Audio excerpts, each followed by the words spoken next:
இப்பொழுதுதான் புறப்படுகிறேன். இன்னும் அங்கு வந்து சேர இந்த இரவு முடிந்தாக வேண்டும். நீண்ட வானம் நட்சத்திரங்களால் நிறைந்திருக்கிறது. நட்சத்திரங்களில் என் பார்வை நிலைகுத்தி நிற்கிறது. ஒவ்வொரு நட்சத்திரத்திலும் நீ இருக்கிறாய். ஒவ்வொரு நட்சத்திரமும் நீயாக இருக்கிறாய். வளிமண்டலமெங்கும் நீ நிறைந்திருப்பதை பார்க்கிறேன். பரவச நிலை பற்றி கொள்கிறது. நான் நானாக இல்லை. கோடான கோடி நட்சத்திர பிரகாசமாய் ஒளிர்ந்து கொண்டிருக்கும் உனக்கு முன்னால் ஒன்றுமே இல்லை. நான் சுற்றி சுற்றி பார்க்கிறேன். சுட்டும் விழிச்சுடரால் இந்த பிரபஞ்சமே ஒளியாவதை பார்க்கிறேன். என் காதுகள் ராகங்களாலும் தாளங்களாலும் நிறைந்து விடுகின்றன.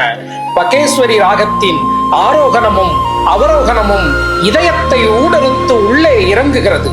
உன் மீதான நேசத்தை மேலும் மேலும் அதிகரிக்க செய்கிறது அந்த ராகம்.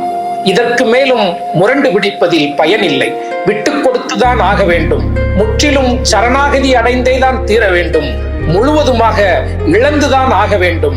விட்டுக் கொடுக்கிறேன், சரணடைகிறேன், இழக்கிறேன். கனமில்லை, லேசாக இருக்கிறேன். அன்பினால் கைகளில் ஏந்தப்படும் எந்த ஒன்றுமே கனப்பதில்லை. சலித்து போன ஒருவனுக்கு பிறந்த குழந்தையும் கனமாகத்தான் தெரியும். அவன் காதலுக்கு லாயக்கில்லாதவன். அவன் வாழ்வதற்கே லாயக்கில்லாதவன். காதலால் நிறைந்திருக்கும் என் இதயம் எப்போதுமே எதற்குமே சலித்துக் கொள்வதில்லை. காதல் தான் எனக்கு உற்சாகம் கழிக்கிறது. காதல் தான் எனக்குள் உத்வேகம் கொடுக்கிறது. அன்பும் கருணையும் காதலும் நிறைந்திருக்கும் உன்னை நினைத்த மறுகணமே சுத்தமாக எடை இழக்கிறேன். நான் காதலுக்கு எதுவுமே கனப்பதில்லை. எல்லாமே லேசானதுதான். உனக்கும் எனக்கும் எதுவுமே எப்போதுமே கனத்ததில்லை. அன்பினால், தூய அன்பினால் மட்டுமே துயரங்கள் கடந்தோம். மலைகளை ஒத்த உறுதி பூண்டிருந்தோம். கடல்களை ஒத்த ஆழம் கொண்டிருந்தோம். சூரியனின் ஒளிபட்டதும் விலகிச் செல்லும் மேகங்கள் போல காதலின் ஒளி நம் மீது படப்பட துயரங்கள் எல்லாம் விலகி போனது. இதோ புல்லாங்குழல் ஓசை என் காதுகளை தீண்டத் தொடங்குகிறது. அந்த ராகம் கூட ஆயிர் பைரவி என்று நினைக்கிறேன். பொழுதை பூக்கச் செய்த அந்த ராகம் நரம்புகளுக்குள் பாய்ந்து ரத்தத்தில் கலந்து என்னை சுத்திகரிக்க தொடங்குகிறது. மேனி எங்கும் ஒலியின் ஊற்றுக்கண்களாகிறது. இன்னும் விடியவில்லை முழுவதுமாக. மரங்களால், தாவரங்களால், கொடிகளால், செடிகளால், மேகத்தால் போர்த்தப்பட்டிருக்கும் ஒரு பெரும் மலை என் கண் முன்னால் எழுந்து நிற்கிறது. பிரம்மாண்டத்தை நிமிர்ந்து பார்த்த பிரமிப்பில் ஏதுமற்ற சாதாரண மானிடனாய் எனக்குள் ஒடுங்குகிறேன். மெல்ல விடிந்து கொண்டிருக்கும் அந்த அதிகாலையில் அந்த பெருமலையின் பாதங்களில் பக்தனுக்குரிய பரவசத்தோடு நின்று கொண்டிருக்கிறேன். மலையின் அடிவாரத்தை தொட்ட உடனே பூமியின் மொத்த சூடுமே தணிந்து விடுகிறது. முதலாக நீ என்னை அணைத்த போது பதட்டத்தில் என்னுடன் குளிர்ந்து சில்லிட்டதைப் போல மெல்ல சில்லிடத் தொடங்குகிறது உடல். தன்னை நோக்கி ஓடி வரும் குழந்தையை தழுவிக் கொள்வதற்காய் நீளும் தாயின் கரங்களைப் போல என்னை நோக்கியும் நீண்டது மலையின் கரங்கள். ஆதி தாயின் கரங்களை பற்றி கொள்வதைப் போல பற்றி கொண்டேன் மலையை. பச்சை பசேல் என்று படர்ந்திருக்கும் மலையை முத்தமிட்டேன் தொடர்ச்சியாக. எண்ணற்ற உயிர்களை சுமந்து கொண்டிருக்கும் இந்த உலகத்தின் தாகத்தை தீர்ப்பதற்கான எண்ணற்ற ஊற்றுக்கண்களை கொண்டிருக்கும் அந்த அற்புதமான அழகை தொடர்ச்சியாக முத்தமிட்டுக் கொண்டே இருந்தேன். மலைதான் எவ்வளவு அழகு! மலைக்குள் தான் எத்தனை அதிசயங்கள்! மலைக்குள் தான் எத்தனை ரகசியங்கள்! மலைக்குள் தான் எத்தனை காட்சிகள்! இதோ நான் ஏறி வருகிறேன். எத்தனையோ வருடங்களுக்கு முன்னால் முளைத்தெழுந்த உறுதியான மலைகள். எத்தனை முறை பார்த்தாலும் அடங்காத பிரமிப்பு ஆர்ப்பரிக்கத்தான் செய்யும். அந்த மலையின் குறுகலான பாதைகளில் உன்னுடைய நினைவு சுமையின் அழுத்தத்தில் மெல்ல மெல்ல ஏறி வருகிறேன். நீயும் கூட என் இதயத்தின் ஆழத்திலிருந்து ஏறி வந்து கொண்டிருக்கிறாய். ஒரு மலைச்சரிவில் உறைந்து நிற்கிறேன். அங்கேதான் வளர்ந்த குழந்தைகளாய் ஒரு பகல் முழுவதும் நீயும் நானும் புல் சறுக்கினோம். மேலிருந்து கீழாக, கீழிருந்து மேலாக, முன்னுக்கு பின்னாக, பின்னுக்கு முன்னாக, புல்லோடு புல்லாக, புல்லின் இதழ்களாக சறுக்கியதும் மீண்டும் ஏறியதுமான அந்த தருணங்கள் சுதந்திரத்தை நான் உணரத் தொடங்கிய கணங்கள். சுதந்திரம் சுகமல்லவா? காதலிக்காதவர்களுக்கு சுதந்திரம் எப்படி இருக்கும் என்றும் அந்த உணர்வு எப்படிப்பட்டது என்றும் வார்த்தைகளில் சொல்லி புரிய வைக்க முடியாது. சுதந்திரம் என்பது உள்ளுக்குள் மட்டுமே உருவாவது அல்ல. சுதந்திரம் என்பது புறத்தில் மட்டுமே நிழலாடுவது அல்ல. சுதந்திரம் என்பது உள்ளும் புறமும் உருமாறுவது. சுதந்திரம் என்பது அகமும் புறமும் அழகாவது. சுதந்திரம் என்பது கொடுப்பதா, சுதந்திரம் என்பது பெறுவதா? நான் உனக்கும் நீ எனக்குமாக. சுதந்திரம் என்பது கொள்வதும் கொடுப்பதும் அல்லவா? சுதந்திரத்தை எப்படி உணர்ந்து கொள்ளலாம்? ஒரு நீண்ட இசையில் மூழ்கி இருக்கும் போது, மூழ்கியதில் முழுவதுமாக எடை இழந்திருக்கும் போது, ஒரு கணத்தில் ஏதாவது ஒரு ஒலி உன்னை நொறுக்கி போட்டு உன் அகங்காரத்தை உடைத்தெறிந்து உன் அலங்காரத்தை அழித்தொழித்து ஆடைகளை அல்லாமல் உடலையே கிழித்தெறிந்து போட்டுவிட்டு ஒன்றுமே தெரியாதது போல அடுத்த சுரத்தில் வழிந்தோடும் தருணம். உணர்ந்திருக்கிறாயா நீ சுதந்திரத்தை? இந்த நவீன உலகத்தில், இந்த அவசர உலகத்தில், இந்த பொருளியல் உலகத்தில் சுதந்திரத்தின் தேவையை, சுதந்திரத்தின் மகிமையை உன்னை போல் யார் அறிவார்? இந்த உலகம் காதலால் நிறைந்திருக்கிறது என்றால் சுதந்திரமாக இருக்கிறது என்ற அர்த்தம். இந்த மனிதர்கள் காதலோடு இருக்கிறார்கள் என்றால் சுதந்திரமானவர்களாக இருக்கிறார்கள் என்றார். நீங்களே சொல்லுங்கள், இந்த உலகத்தின் கரங்களில் என்ன இருக்கிறது? இந்த உலகத்தின் கனவுகளில் என்ன இருக்கிறது? இந்த உலகத்திடம் கனவுகள் என்று ஏதும் இருக்கிறதா? சகோதர மனிதர்களின் மீது விஷத்தை கக்குகின்ற நச்சு பாம்புகள் பெருகி போய்விட்டன. ஒரு மனிதன் இன்னொரு மனிதனை தாக்குவதற்காக காரணங்களை தேடி அலைந்து கொண்டிருக்கிறான். மத உணர்வு திடீரென்று மத வெறியாக உருமாறி பூமியை கருநிற மேகமாய் சுற்றி கொள்கின்றன. இந்த உலகத்தின் ஒரு மூலையில் அச்சம் அகலாமல் இருக்கிறது.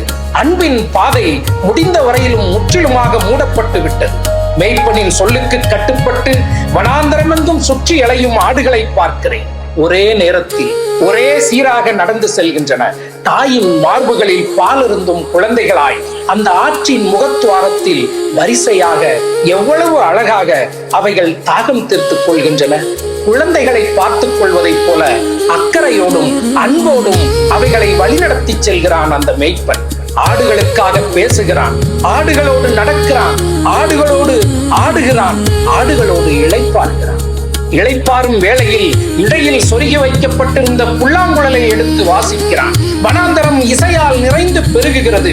மலை முகடுகளில், மலை சரிவுகளில், புல்வெளிகளில், அடர்ந்த காடுகளில், ஆறுகளில், குளங்களில் எங்கெங்கும் புல்லாங்குழல் ஓசை.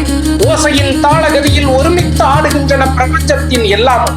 இசை பிரபஞ்சமாக, இசையே பிரபஞ்சமாக, அந்த மேய்ப்பனின் இசையே பிரபஞ்சமாக, அந்த மேய்ப்பனின் இசையே பிரபஞ்சமாக. அப்படிப்பட்ட மேய்ப்பன் இல்லாத, அப்படிப்பட்ட மேய்ப்பனை பெறுகின்ற பாக்கியம் இல்லாத இந்த மனிதர்கள் சுதந்திரமானவர்களாக இருக்க போகிறார்கள்? இசையே, கவிதையே, இதயமே சொல். பொருளாதார வெறிபிடித்தலையும் இந்த உலகத்தை என்ன செய்ய? மனிதர்களை, இயற்கையை, அன்பை, காதலை புறந்தள்ளி எதனதன் பின்னாலோ ஓடிக்கொண்டிருக்கும் இந்த உலகத்தை என்ன செய்ய? சுடுமணலில் வீசப்பட்ட மீன்களைப் போல துடிதுடித்துக் கொண்டிருக்கிறார்கள் மனிதர்கள். என்ன செய்ய? கூண்டு கதவுகளை உடைத்தாக வேண்டும், உடைத்தாக வேண்டும். எல்லா தடைகளையும் உடைத்தாக வேண்டும். ஒரு மனிதன் இன்னொரு மனிதனை பார்த்து அச்சப்படுவது அசிங்கம் அல்லவா? பயத்தில் பணிய வைத்து விடலாம், அச்சத்தில் வெற்றி கொண்டு விடலாம். அப்புறம் ஒரு ஏவுகணை, ஒற்றை குண்டு ஒரு நாட்டை அழித்து விடலாம். அப்புறம் மக்களுக்குள் மதச்சண்டைகளை வளர்த்து விடலாம், சாதி நெருப்பை கொளுத்தி விடலாம், இனவாதத்தை தெளித்து விடலாம், மொழி வெறியை ஏற்றி விடலாம். அப்புறம் வலியது எளியதை வெல்லலாம், இருப்பவன் இல்லாதவனை தின்னலாம், துப்பாக்கிகள் கத்திகளை தாக்கலாம், கத்திகள் வெறும் கைகளை வெட்டலாம். அப்புறம் இறுதியாக இந்த உலகம் நாசமாய் போகாதிருப்பதற்காக இசையையும் கவிதையையும் தேடலாம் அல்லவா? இந்த பூமியில் எத்தனையோ புரட்சிக்காரர்கள் வனாந்தரங்களுக்கு உயிர் கொடுத்திருக்கிறார்கள். இந்த பூமியின் எத்தனையோ புரட்சிக்காரர்களை வனாந்தரங்கள் பத்திரமாய் பாதுகாத்திருக்கின்றன. வனாந்தரங்கள் புரட்சிக்காரர்களின் தாய்மடி, வனாந்தரங்கள் புரட்சிக்காரர்களின் காதலி. இப்படியாக எண்ணற்ற எண்ணங்கள் உருண்டு புரள வலுவேறி வலுவேறி வந்து கொண்டிருக்கிறேன். அதோ நீயும் நானும் வார்த்தைகளுக்கு வலிக்க வலிக்க அமர்ந்து பேசிக் கொண்டிருந்த மலைமுகடு. புல்வெளிகளில் உன்னோடு நடந்த போது என் பாதங்கள் நடந்ததா பறந்ததா நான் அறியேன். அந்த பாறை இடுக்குகளில் இருந்து தாயின் முளைகளில் சுரக்கும் பாலை போல சுரந்து வழிந்த நீரை பருகிய போதுதான் வாழ்வின் முதலாக தாகம் தீர்ந்தது எனக்கு. அந்த கூழாங்கல் ஆற்றுக்குள் முழங்கால் வரை கால் நனைத்தபடி கரையில் உட்கார்ந்திருந்த போதுதான் ஆதியிலே இருந்த வார்த்தையை எனக்குள் கடத்தினாய். அப்போது என்னால் பேச முடியவில்லை. இந்த பிரபஞ்சத்தின் கலப்பில்லாத தூய ஒளியால் என் காதுகளை நிரப்பினாய். அப்போது என்னால் இசைக்க முடியவில்லை. பெற்றுக்கொண்டதில் பிரமித்து போயிருந்தேன். நிறைந்திருந்ததில் அமைதியாக இருந்தேன். சந்தூர், கிட்டார், வயலின், வீணை, சித்தார் போன்ற உலகத்தின் கம்பி கருவிகளாக என்னுடைய உடம்பின் எல்லா நரம்புகளும் மாறிப்போனதில் இந்த உலகத்தின் மொத்த பரப்பையுமே இசையால் நிரப்ப தயாராகி கொண்டிருந்தேன். கொஞ்சம் கூட எனக்கு பதற்றம் இல்லை. கொஞ்சம் கூட எனக்கு பயம் இல்லை. ஆழ்கடல் எனக்குள் அமைதியாயிருந்தது. உற்று பார்த்து கொண்டிருந்தாய் என்னை. உன் பார்வை வேர்வரை இறங்கியது. நீண்ட இசைக்கு நடுவில் விடப்படும் சின்ன மௌனத்தில் நாம் ஆசுவாசப்பட்டுக் கொள்வதைப் போல சற்று நேரம் இளைப்பாறினோம் நாம். நீ கூட மேகங்களை அள்ளி எடுத்து உள்ளங்கைகளில் ஒளித்து வைத்தாய். உன் தயவில் இந்த பூமி நிர்வாணத்தில் கொஞ்ச நேரம் ஒளிர்ந்ததை பார்த்தேன். எடை போடுபவனைப் போல என்னை மேலும் கீழும் பார்த்தாய். உன் கண்கள் ஒளிர்ந்து கொண்டிருந்தது. உன் கன்னங்கள் கோபத்தில் சிவந்திருந்தன. உன் விரல்கள் லேசாக நடுங்கிக் கொண்டிருந்தன. தோளில் விழுந்து கிடந்த உன் தலைமுடியை கோதிவிட்டுக் கொண்டாய். பார்த்து கொண்டே இருந்தேன். காற்றில் சுழலும் வாளை போல் இருந்தது உன் கைகள். நீ எதற்கோ தயாராவதாய் தெரிந்தது. உறுதிமொழி வாங்குவது போல கை நீட்டினாய். இந்த பூமியின் மேடு பள்ளங்களை உன் கவிதையால் நிரப்புவாயா என்று என்னை கேட்டாய். விடிந்தாலும் இருண்டாலும் இந்த நவீன உதிரமா காளிகளுக்கு உழைப்பையும் உயிரையும் உறிஞ்ச கொடுத்து கொண்டிருக்கும் அந்த தொழிலாளர்களை உன் கவிதையால் விடுதலை செய்வாயா என்று என்னை கேட்டாய். செய்வேன் உறுதியாக, செய்வேன் உண்மையாக என்று கத்தி கத்தி சொன்னேன். உனக்கு மூச்சு வாங்கியது. நானும் மூச்செடுத்துக் கொண்டேன். நாம் அமைதியாக இருந்தோம். தேஷ் ராகத்தில் அமைந்த ஒரு பாடல் வனாந்தரத்தை நிறைக்க தொடங்கி இருந்தது. அந்த ராகத்தில் நான் லயித்து போயிருந்தேன். அந்த ராகம் இந்த உலகத்தின் ஒட்டுமொத்த துயரங்களையும் என் இதயத்திற்குள் கடத்தியது. ஏனென்று யோசித்த கணத்தில் இசையின் பயன்பாட்டை முழுமையாக உணரத் தொடங்கி இருந்தேன். நான் விலகுவதாயில்லை, ராகம் விடுவதாயில்லை. தட்டி தட்டி எழுப்பியது இசை. இசை எங்கெங்கும் இசையே. இசை ஒலித்துக் கொண்டே இருந்தது. என்னை பார்த்துக் கொண்டே இருந்தாய். என் கவிதை உண்மையாக இருக்கும், என் கவிதை சத்தியமாக இருக்கும் என்று சொன்னேன் சத்தமாக. அந்த சத்தம் பள்ளத்தாக்குகளை நிறைத்து சமவெளிகளிலெல்லாம் எதிரொலித்தது. புதியதை கேட்டதில் பதறிப்போய் இந்த உலகம் ஒரு முறை அண்ணாந்து பார்த்தது. அசரீரி போல ஒலித்த அந்த குரல் யாருடையது என்று தேடியது. ஒரு பொறிலா வீரனை காட்டு மரங்கள் ஒளித்துக் கொள்வதைப் போல வாஞ்சையோடு என்னை அள்ளி எடுத்து உன் மடி மீது ஒளித்து வைத்துக் கொண்டாய். என் முகமெங்கும் இன்னும் காயாத உன் முத்தத்தின் ஈரங்கள், என் உடலெங்கும் இன்னும் அழியாத உன் விரல்களின் கோலங்கள். சாமி வந்தவனைப் போல ஆவேசத்தின் உச்சத்தில் துடிதுடித்துக் கொண்டிருந்தேன் நான். நீதான் அனைத்து அனைத்து ஆற்றுப்படுத்தினாய். எல்லாமும் எனக்குள் எழுந்து வருகிறது. எழுந்து வருவது எல்லாமும் நீயாகவே இருக்கிறது. என்னவோ தெரியவில்லை.